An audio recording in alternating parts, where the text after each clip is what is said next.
When I first discovered the stock market, it was love at first sight. It became my dream to be a professional trader. I threw together a little bit of money to help get me started. You can see that balance. As of now, this is where it's at. Unfortunately for me, if I'm going to be a professional trader, that balance is going to have to get a lot bigger. How much bigger, you say? Well, an annual salary at minimum wage is $31,200 a year.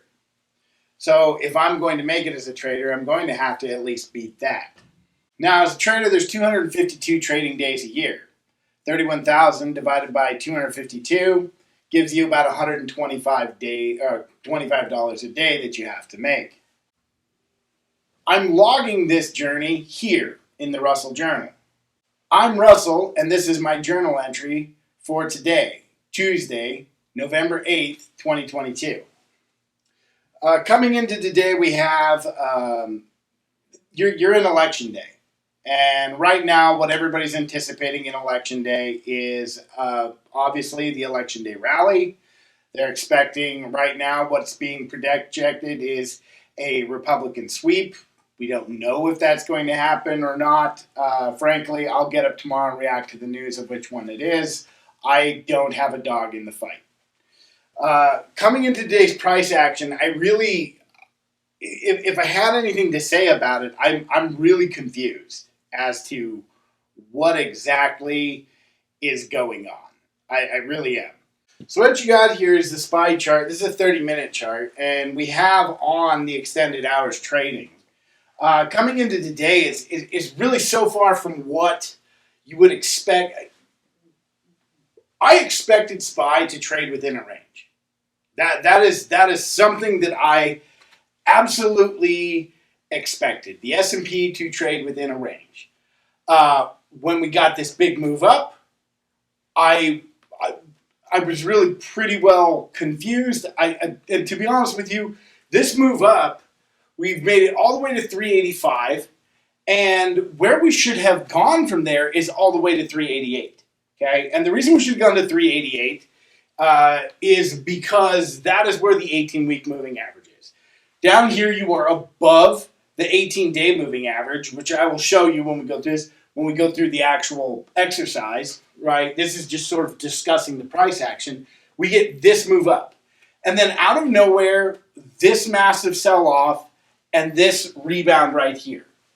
I cannot tell you whether this is a dead cat bounce, whether this is I have no idea. I mean, the election, that made that make sense. This sell-off here, not a clue. No clue what caused that, and now the bounce back up. The thing is the bulls had every opportunity to defend this rally, okay? And then what they chose to do is void out the trend. There's no trend at this point, okay? You have a higher low, a lower low, a higher high, a lower high. I'm baffled sometimes at what I'm seeing, why I'm seeing it, what they think they're doing. And now I'm in this position now. If you look over here, I've got two calls and a put. And now I am somehow managed to get long at resistance and short at support. So I'm a little bit weirded out. The good news is tomorrow we're going to start getting, or this evening we'll start getting election announcements and things of that nature, and we will probably break out of this range. Now, I'm not counting on my put to pay out before tomorrow, but the two calls, there's a good chance I'll break even on one and make some money on the other. So I'm not too upset, but I am upset that this is kind of the position that I'm in. The good news is I had one other put position today. I rode most of this down and did fairly well as far as that goes. So the account balance is fairly well safe at this moment. However, it's not a place where I can show you how much money I made or if I averaged $125 a day or anything like that. So to keep from sort of confusing everybody, I'm not posting the balance. We'll go through it tomorrow and see what happens. That all being said, you have on Thursday, I believe Thursday, we have CPI coming out, okay? So again, you're at or above the 18-day moving average. The chances of going to the 18-week moving average, hitting that 388 price target is still pretty good, right? And that will let me exit those two call positions, and we might be okay, right? Everything could be all right. Again, one of those is completely paid for. Anything I sell it for before next Monday is all profit, so it's not that big a deal. But at the same time, it is rather aggravating. This becomes nearly impossible to trade, and to think that anybody is trading this, which I am, is what kind of psycho am I? I kind of like, what, am I nuts? How did I do this? Okay. Anyway, the elections. I think everybody knows at this point. Republicans are going to get in. It's going to be energy friendly. Jim Cramer said it. Everybody said it. Everybody's talked about it. You know what it is. You know that if the Democrats get in, it's going to be green energy thing, right? And then the rest of it is all like social issues, abortion versus pro-choice. That pro-choice, pro-life, that whole thing. That's pretty much where you're at. In the meantime, there was one sort of freaky thing. I guess Russia did come out and talk about doing a nuclear war thing again. They haven't yet. It makes no sense for them to do it. They throw that around. That may have what been actually caused this sell-off. So with that being said, let's go ahead and go to the daily, and let's try and make sense of this on the daily. As of now, at this point, in the daily chart, you do technically have your trendless, okay? Now, if you're going to put on one of these things over here, a straddle or a strangle, either one of these, from a technical perspective, because there is news catalyst coming, this is the perfect time to do this. You don't know which way it's going to break. So, and you do know that the news will make it break one way or the other. So, and break big, just so you know. That all being said, you don't know which way it's going to break, and you are on a time limit to get paid. So hopefully it breaks in time for us to get paid. That's really what we're hoping for. If this is my gamble right here, I have to admit this whole thing is a gamble. I didn't get to buy Powerball tickets, so these are them. This is what I bought, and this is where we're at. And it's a pretty lousy position if you ask me. Now tomorrow I could wake up and be green in either direction, and fine, I'll be happy, okay? All right,